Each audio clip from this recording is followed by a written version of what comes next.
आपने अब तक पतंजलि की कंट्रोवर्सी तो सुन ही ली होगी और सुप्रीम कोर्ट ने भी पतंजलि को बहुत ज़्यादा फटकार लगाई है और यहाँ तक कि उनके कई सारे प्रोडक्ट पर जो है फाइन भी लगाया है। पर आखिर पतंजलि के साथ हो क्या रहा है तो ये जाने। तो फ्रेंड्स, जब कोविड-19 आया था तब जो है पतंजलि ने अपना एक प्रोडक्ट लॉन्च किया कोरोनिल नाम से। और उन्होंने कहा कि ये जो कोरोनिल नाम से प्रोडक्ट है ये जो है कोविड-19 को जड़ से ठीक कर देता है।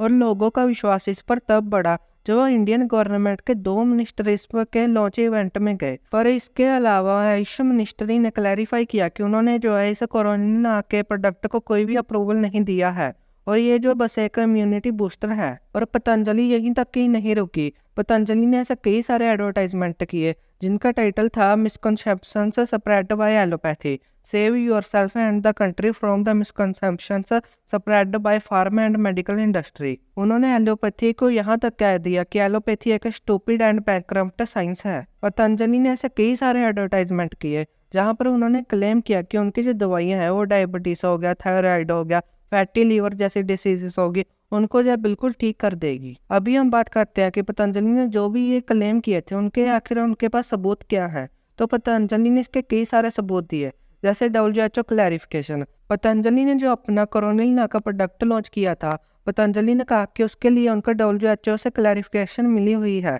उन्होंने कहा कि ये WHO सर्टिफाइड है। पर जब ये बात और ज़्यादा बढ़ने लगी तो WHO को खुद बीच में आना पड़ा और WHO ने क्लैरिफाई किया कि उन्होंने किसी भी ट्रेडिशनल मेडिसिन को कोई भी अपना सर्टिफाइड प्रोडक्ट नहीं कहा है। और उसके बाद बाबा रामदेव जो है पतंजलि के मेन फेस है, उन्होंने कहा कि गवर्नमेंट ने भी उनको अप्रूवल दे दिया है, गवर्नमेंट ने उनको ग्रीन सिग्नल दिया है। और उन्होंने ये भी कहा कि उनके जो प्रोडक्ट है उनको 150 से ज़्यादा कंट्री में अप्रूवल मिल गया है। पतंजलि ने कहा कि उनके जो कई सारे क्लिनिकल ट्रायल्स भी हो गए हैं और उन्होंने यहाँ तक कहा कि उनका जो कोरोनिल प्रोडक्ट है वो 100% एफिशिएंसी के साथ आता है, मतलब कि उनका जो प्रोडक्ट है वो कोविड-19 को जड़ से ही मिटा देगा। अभी ये जो पतंजलि ने एविडेंस दिए थे इसको जब बहुत ज़्यादा क्रिटिसिज्म मिला, जैसे जो इन्होंने जो भी ट्रायल किए थे वो इन्होंने अच्छे से नहीं किए थे और उन्होंने जो कई सारे ऐसे क्लेम्स किए थे जो हद से ज़्यादा थे। उन्होंने ऐसे ऐसे अपने एडवर्टाइजमेंट में दिखाया कि जितने उनका प्रोडक्ट का बेनिफिट था उससे कई ज़्यादा उन्होंने अपने एडवर्टाइजमेंट में दिखाया। और बाबा रामदेव ने यहाँ तक कह दिया कि एलोपैथी को जो है एक स्टूपिड एंड बैकक्रम्प्ट साइंस है और उनकी इस बयान से जो है कई सारा बैकलैश उनको मिला। और इसके बाद सुप्रीम कोर्ट ने भी पतंजलि को बहुत ज़्यादा क्रिटिसाइज किया उनके ऐसे मिसलीडिंग एडवर्टाइजमेंट के लिए। जब पतंजलि ने ऐसे मिसलीडिंग क्लेम्स किए तो उनके बाद जो है उन पर कई सारे एक्शन भी लिए गए, जैसे सुप्रीम कोर्ट ने भी उन पर एक्शन लिया।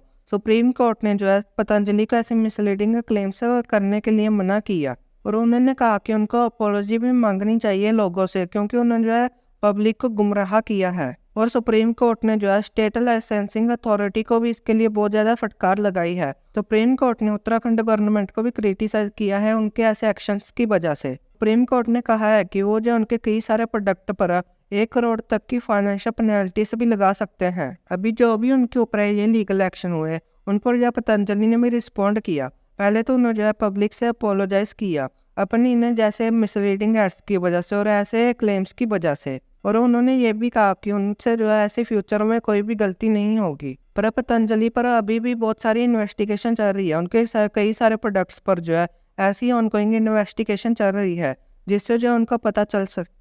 और उन पर ऐसे भी कई सारी कंट्रोवर्सीज हुई जिसमें कहा गया कि वो जो अपने प्रोडक्ट को मार्केट में उतारने से पहले अच्छे से टेस्टिंग नहीं करते और वो जो ASCI के रूल्स को वायलेट करते हैं। अभी ये जो सारी कंट्रोवर्सीज हुई हैं उससे जो पतंजलि की सेल पर भी काफ़ी ज़्यादा प्रभाव पड़ा है।